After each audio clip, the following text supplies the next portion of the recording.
How be everybody? How are y'all? Come on in. Let's fill this joint. This is one of my favorite songs. Hey, from Batavia. Interesting. I don't even know where that is. Pretty Lovers In. Hey, you got in. What's up? North Dakota. Yay, finally in. Come on in, live viewers. One of my favorite songs. Listen to this. It's awesome sauce. Ready? Who I am to you. Jason Gray, Nashville, Massachusetts, Tyler, North Pole. Someone's in here for the North Pole? That would be cool. It is good. Okay. Come on in. I will give you exactly 30 seconds to share this. So swipe left, swipe up, click share. Lunch with Dr. JB, that's right. And we're going to talk about how actually impactful touch is to the body. Thank you, Sarah. Thank you, Limbic, for sharing. Thank you.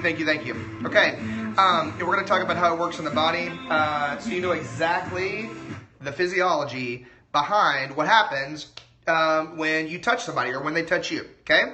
All right, so share this around. Thank you for coming in. If you're new to my scopes, thank you so much for getting on. I'm Dr. Jim Bob Hagerton. I am a chiropractor from Texas, and we teach on function and physiology and the way the body was created to work and Jesus and everything. Yes, I do have my videos on YouTube, and so just search me on YouTube. My name on there. There's the other social media stuff.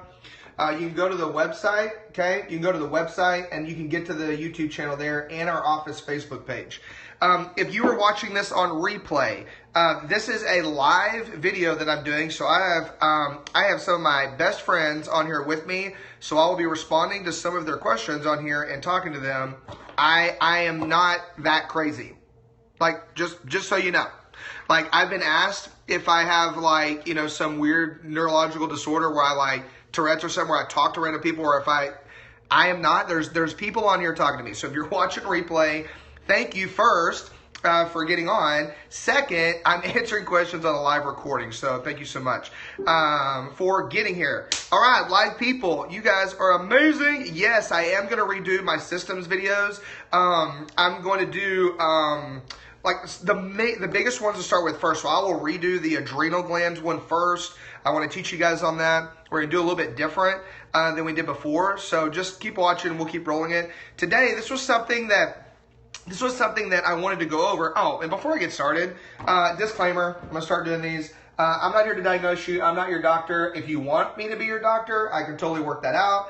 I do phone consults, and I would gladly help you with that. Okay? I'd love to help you. On here, I'm not your doctor, and so I can't diagnose stuff on here. And so if you ask me specific questions, the people who are on live, if you ask me some specific questions about a condition, and I'll ignore you. And so don't think I'm trying to be rude, but I'll just roll on so we can get to the information and you know, get through with everything and make it compliant. Okay, is that cool? All right, so today I'm not going to talk about some specific products or anything. I want to talk about neurologically and physiologically what happens to the body when you touch someone or when they touch you. Because, you know, we talk about all the time how words have power, right? Like we talk about all the time how words have power, and, you know, there's verses in the Bible that say that the power of life and death are in the tongue. So I think that most people understand that their words have a really big impact on the people that they're talking to. Hi, Columbia. Welcome to the Scope. You know what I mean? But people negate, or they forget, or they minimize how impactful touch is in the frequency of what your fingers do or what your hands do to someone else, whether you intentionally mean to touch them or you don't mean to touch them, or just the ways that you touch them, and the reason that it's so important to have intentional touch and everything. Okay, so I want to talk about that, and I would totally argue, like, there's not a verse on this, but that verse that says that power and life, the power of life and death are in the tongue, are also in your hands. Because you're either bringing life to someone by how you're treating them and the way that you're making their brain work, or you're not. Oh man, I think I need to drop a mic on that. What? I think like we need to talk about that. Like, you're either creating life or death in someone with any activity or any action or any stimulation you do, and the body processes stimulation. Okay, hey, the colony. The body, your brain processes stimulation the same, whether it's something someone says or something they do or something you smell. because all the sensory inputs have to go through the same system, and we're going to talk about that. Okay? All right. That's right. It does say don't just let anybody lay hands on you. It does that too. But if we're going to talk about speaking life, then we need to touch life or give life too in the way that we teach. So let's talk about that. So me, to tell you a little bit more about me, I am a blue sapphire personality. I'm like, blah, like loud and fun. And my love languages, I still need to do a video on this. I've done videos for you guys on the colors and the personality colors. And if you are curious about the personality colors, go to jacobadamo.com. You can check that out. Sarah, put his name in there. Sarah, there's his awesome wife, How to Live Natural. That's Sarah. And so he's got a great book on it called Full Spectrum Success. Well, I'm a blue, which means that I'm like, woohoo! Well, one thing I haven't done for you guys, okay? That's right, Jacob. One thing I have not done for you guys is to take the colors and the brain balancing and the love languages and put them together. Because when you get really interesting is when you take the colors and the personalities and you start mixing them with the love languages. You know, quality touch, words of affirmation, quality time, like all this different stuff. You see what I'm saying? So the thing that it gets really interesting is when you mix the two together and you study it. Well, I am a blue personality, right brain, quality touch, and words of affirmation guy. Okay, so quality touch is my big thing. I mean, that's why I love being a chiropractor. I'm constantly connecting with people all the time, and I touch them as a part of the job, like I'm adjusting them and working on joints and muscles. So I'm getting fed. It's almost like it's just selfish, right? Like I'm doing what I do because I feel better, whether they feel better or not, right? That's not true. I'm just kidding. Like don't take me serious on that. I'm not just joking. But it's true. Like I gravitate towards this profession because quality touch is very important to me. Now, Cindy, my wife, does not, quality touch is not high on her love languages. Acts of service is really high. Words of affirmation is high for her, and quality time. But like, you know, and all of us have every one, but for me, quality touch is a really big deal. Now, so for me, I'm constantly like, I want to hug people. I want to like shake their hand. I want to high five them. I want to slap them on the shoulder. Like I touch people all the time as a part of my communication. Now, my entire life, I didn't do this correctly all the time. Like I was either like rough with people that didn't like quality touch, or something that you have to really think through is I would hug people. I would hug people like, oh, come here and hug me. And I would make them hug me. And I knew they didn't like to like get hugged, and they didn't like hugging people. But I didn't understand how the neurology worked. And I didn't understand how the love languages worked. And I was just forcing them into my love language. And I would hug them anyway, not thinking about it, thinking that I was just like being loving and that they could just get over it. When what I didn't realize is that and if you were one of those people when I was growing up, there's a lot of people on here. If you were one of those people that grew up with me and I hugged you, yeah, I didn't give you the option. You're a red, but you don't count, Sarah. If you were one of those people, I apologize, like for getting inside your personal space and dumping my sapphire blue all over you. I apologize about that, sort of. Sorry, not sorry, right? But it is really important. It's something that we have to think through, okay? Now, here's the other thing that you have to think through with touch, and then I'm going to teach you the physiology. You don't know, okay, we only know 10% of someone's entire existence. Maybe, even if you're friends with them. You know less than that about people that you just come in contact with, throughout the day. So if you know less than 10% about their world and what's going on with them, okay? If you know more than less than 10% about their world, you have no idea what they've experienced in their life. You don't know if they've been abused. You don't know if they were physically abused. You don't know if they were in, physical accidents. If they were in a car accident, or do you see what I'm saying? Like, you don't know if there was some traumatic experience in their life that you touching them can reactivate and can bring to the surface. And I'm going to talk about why in just a second. So touch always matters. So we always need to be intentional. Intentional with our touch, intentional with our words, intentional with our time, intentional with our money, intentional with everything that we get that we're blessed with and blessed to steward in our day that the Father gives us. We have to be intentional about it. And touch is high on the list for this. Okay? All right. So let's go ahead and get into it. And let's talk about the physiology of touch. All right? You guys ready? Yes, you're going to ask me this. This will be on YouTube. And again, for those of you who are watching this on replay, thank you so much. On replay on Periscope, or if you're on YouTube, because this will play around, thank you for getting on and for watching the video, and I just hope you'll share it. All right.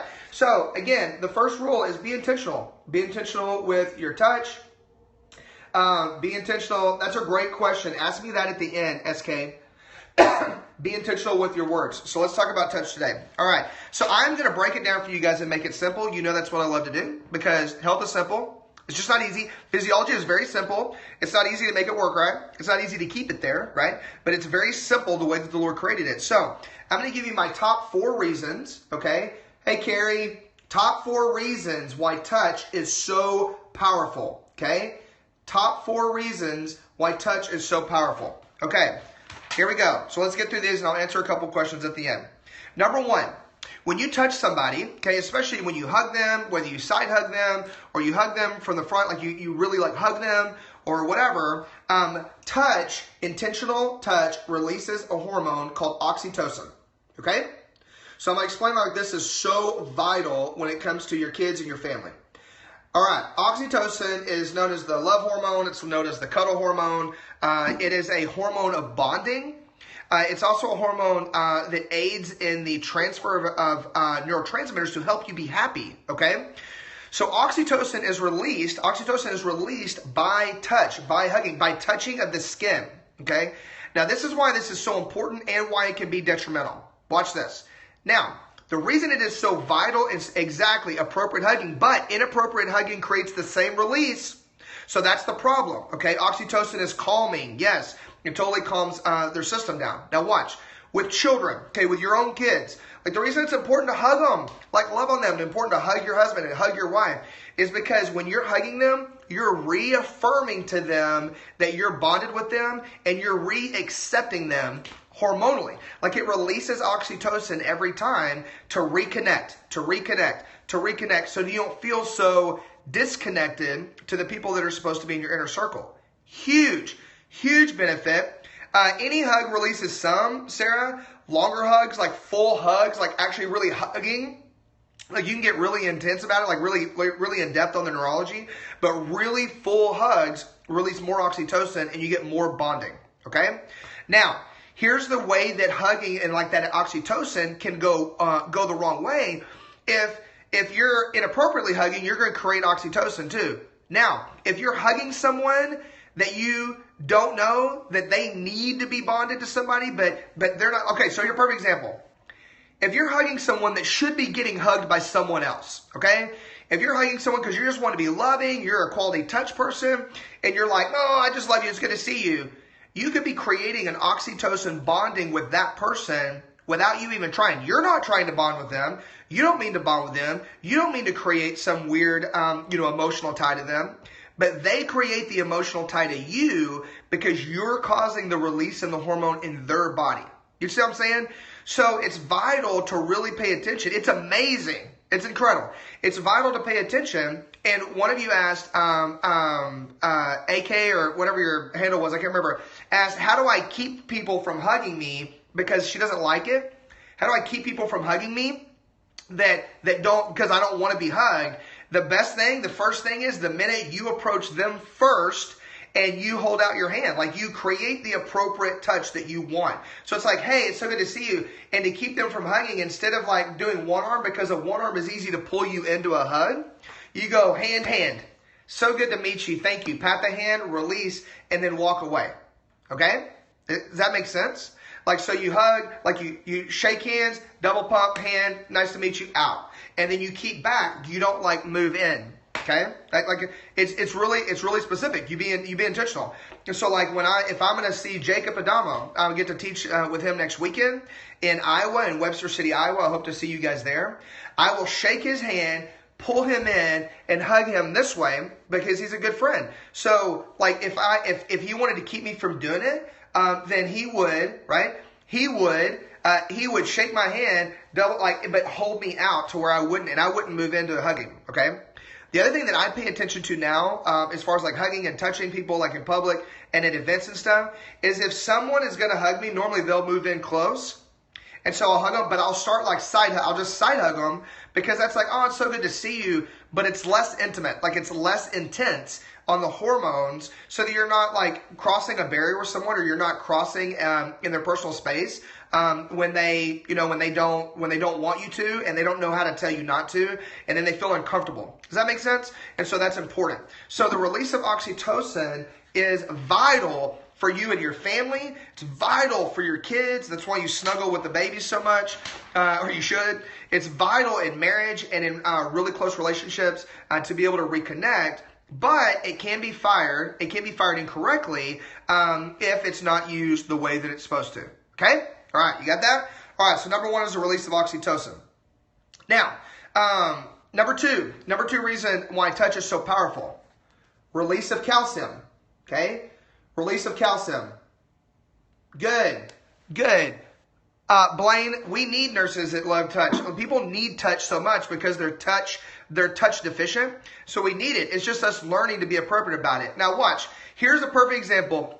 Blaine just said that she is a labor and delivery nurse, and she loves to comfort with touch, which is so huge and it's so amazing. And people who love touch as a love language make really great practitioners and therapists because you're touching people, right? So watch this. Watch how impactful this is. So touching releases calcium.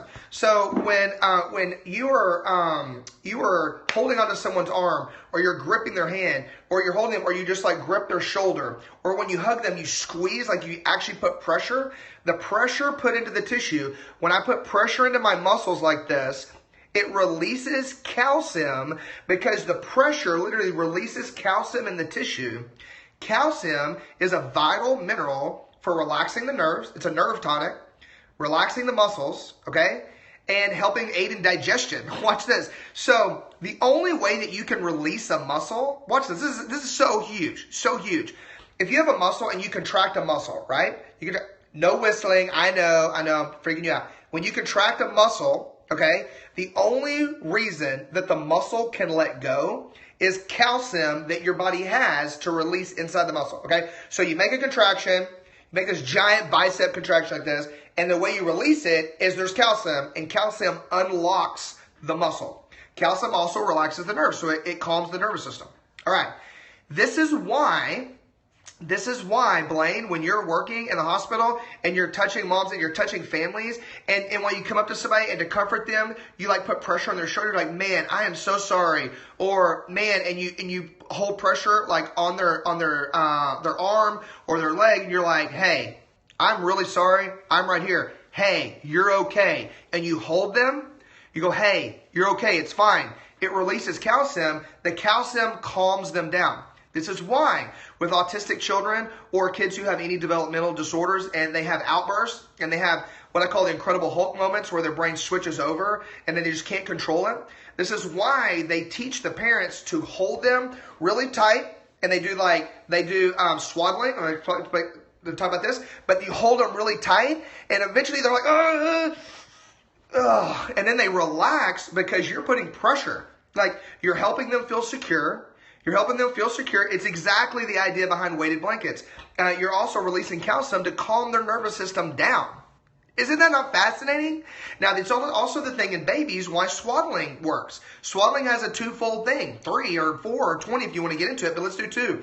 The twofold things on swaddling babies is, one, it makes them feel secure again like they're in the womb. Okay? It helps them feel warm. Number 2, the biggest thing is it puts pressure and it's holding them and they're like, and then they just conk out and they start like pass out sleeping because you're releasing calcium. Like you're helping their body release calcium, which is relaxing their nervous system. It decreases stress and it releases muscles. Okay? It works with pets too. That's right. Pets have nervous system. Pets have minerals. It's the same thing. Okay? So release of calcium. Okay? Now here's a tip on touch. So being a chokehold on the kids. That's right. So being a practitioner, there's different types of touch, okay? So like if I'm going to touch someone and I'm trying to like feel an area that I want to work on, but it's more professional touch, okay? Yeah, no chokeholds. It's more professional touch. Professional touch is fingertips. Like if you're going to walk up to somebody and you're going to talk to them and you are a quality touch person, but you don't know if they are, and you don't want to be inappropriate, or you don't want them to like go, oh my gosh, what's going on? Then you touch them like 2 fingertips. You're like, hey, excuse me, like you touch right here. Excuse me, I need to find out where blah, blah, blah is. Or, hey, did you get me the extension cord for the projector? You see what I'm saying? It's like 2 fingertips, or I'll do 3 fingertips on an elbow. Touch. Not open palm. Like open palm, open fingers, like on a shoulder or on an arm or something like that. That's way more stimulation. That's way more calcium. That's more oxytocin. That's more intimate. That's less, that's more personal. Does that make sense? So you use fingertips, okay? That keeps a little bit of separation from you and them. So you're touching them. They can feel you. They hear you, but you're not overwhelming their nervous system, okay? Tip. Okay, number 3. Let's move on to number 3. So I've got 4 tips, my 4 top picks on why touch is so powerful, okay? And I need to touch with skin. Hate gloves. Absolutely. Blaine, why? Because gloves blocks the sensation. Touch has to be, in order to create all, that's a really great thing.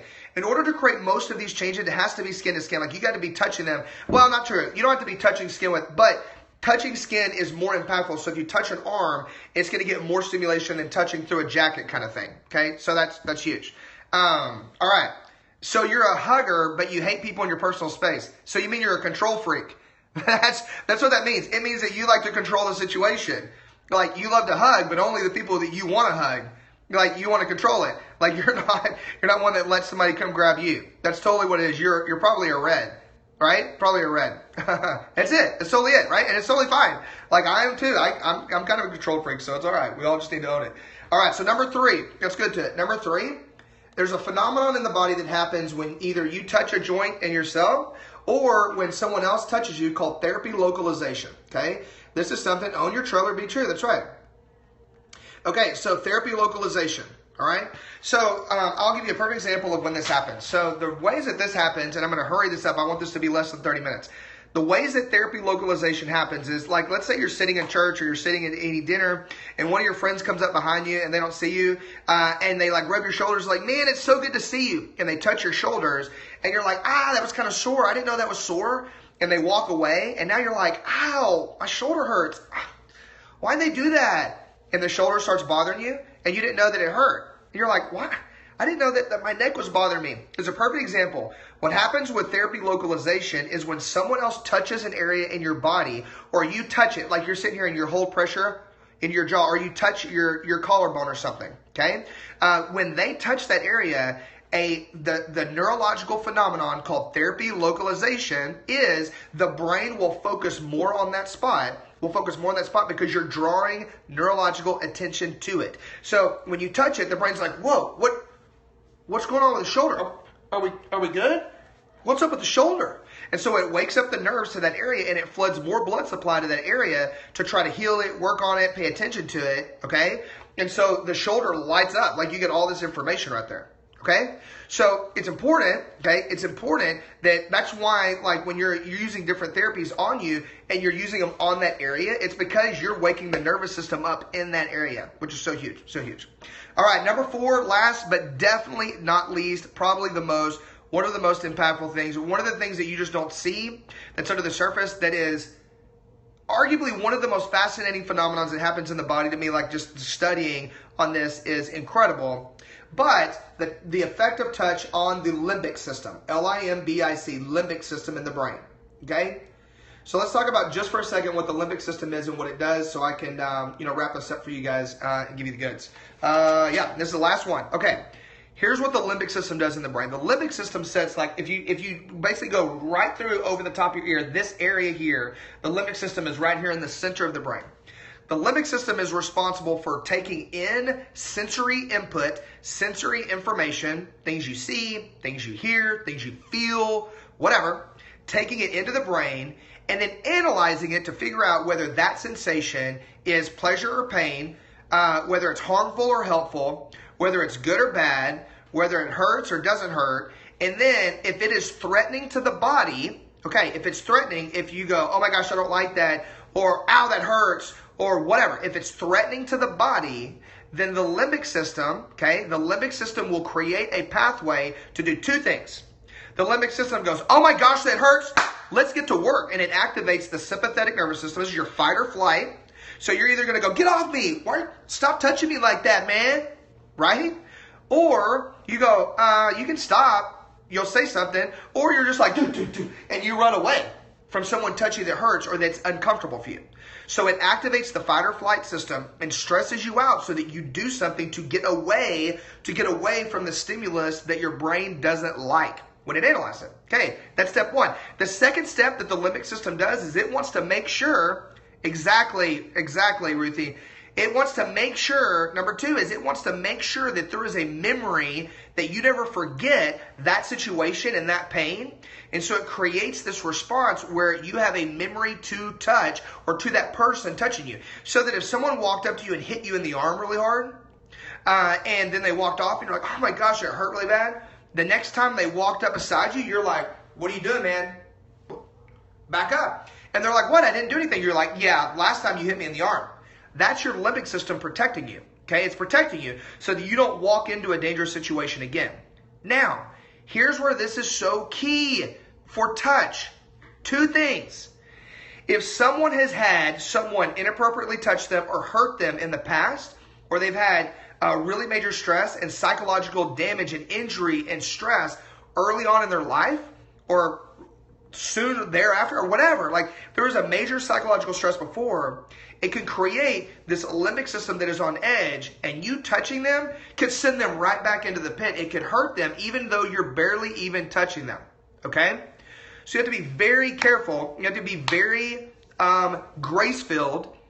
If someone doesn't want you to touch them, there's a reason. It's fine. Don't get offended.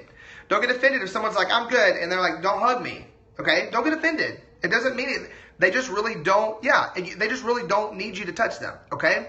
Now here's the second thing about that limbic system response.